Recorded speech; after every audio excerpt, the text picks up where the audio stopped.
زه چې د خپل شیخ سره بیعت شوم نو ماته یې وې بیعت پسې متصل چې څه وظایف یې راکړي اوراد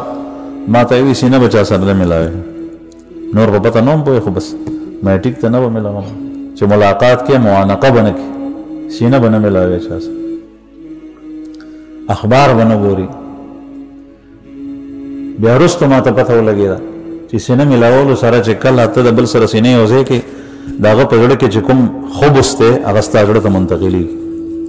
هډوکي دي پې د پاسه پختۍ دي پنجر دی سرمن ده غوښه ده واز ده دا سره د دې چې کوم دی نو د یو زړه اثر بل ته فوراً منتقلېږي چې کله هغه کس ښي ښه اثر او چې کا غلط نو غلط اثر تا ته خو پته نشته چې ښه دی که بد دی نو ځکه بل سره بل معانقه نه کړي اخبار به نه ګورې په اخبار کې ما سوچ کول په اخبار کې اخبار مې نه کتو پابندي مې په ځان لګولې وه او د هغې وجه دا ده چې په اخبار کې هر قسم دن وي په سترګو سره سړی وګوري د هغې خیالات هغه منقش شي او هغه په زړه باندې اثر کوي